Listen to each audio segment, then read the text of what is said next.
Hi everyone, this is Maya Bauer from GreenAllies, and if you've seen any of our recent social media or our first summer newsletter, you'll know that I'm an educational programmer for the summer, and this will be my first of a series of videos, all with the general theme of sustainable living on campus.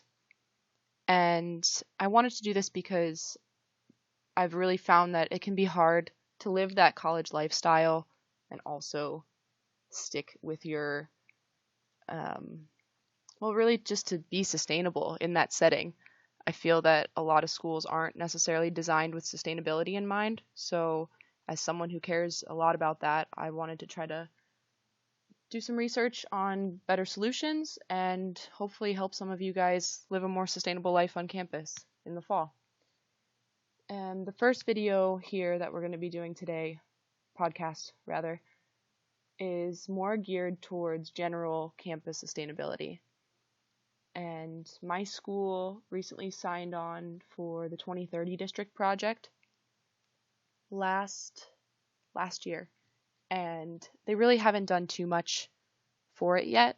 But first, I'll give you some background. So, the 2030 district project, if you're not familiar with it, is a national pledge that you can sign. It's geared mostly towards large cities. However, within those cities, businesses,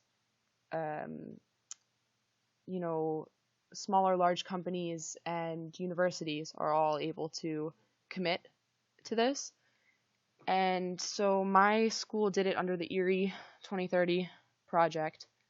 And the goal of the entire thing is that everyone who signs on should have the goal of cutting their energy, transportation, emissions, and water use in half by 2030. Now, there's different regulations for buildings that are still in the design phase, but that 50% reduction is kind of what they go for existing buildings. So I just kind of wanted to talk to you a little bit about my experience with this project because my school hired me to track down all the data that we need for this and then input it into the Energy Star program that people use to, it's basically the standard now for sustainable building. But if you go to energystar.gov online, you'll get this main page. And hopefully in this, when we post this, we can get you the links to everything.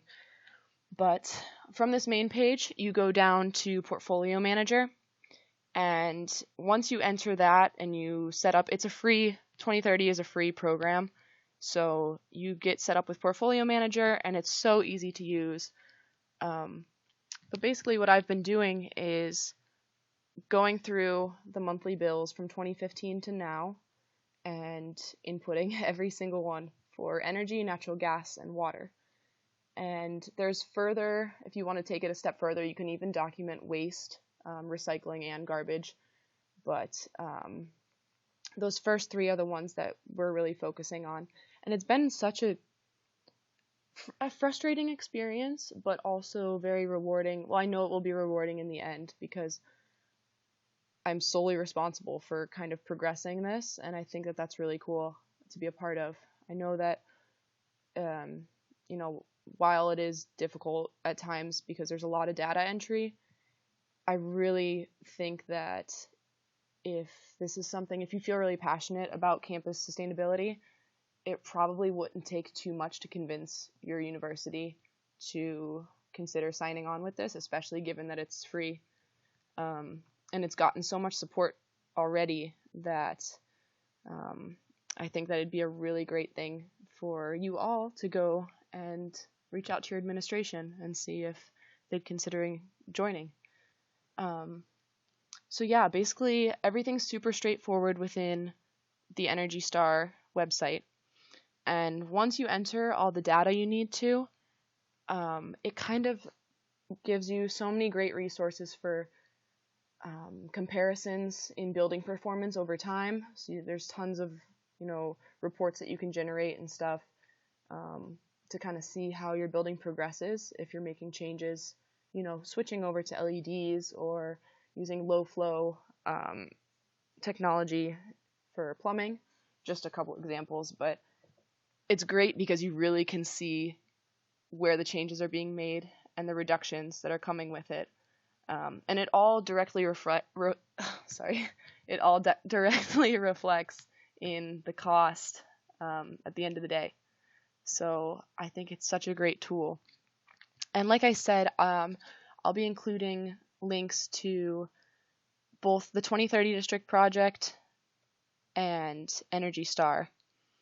And hopefully, if this is something you're interested in, you can definitely reach out to me. I'd be happy to kind of give you guys more information on how this transition went for us. I know that in our case at school, it came from pressure from the staff, the sustainability department on campus, and it really is a great thing for universities to get behind because at the end of the day, it saves them money and it looks great, from a publicity standpoint. So, yeah, I hope that these resources are helpful to you guys.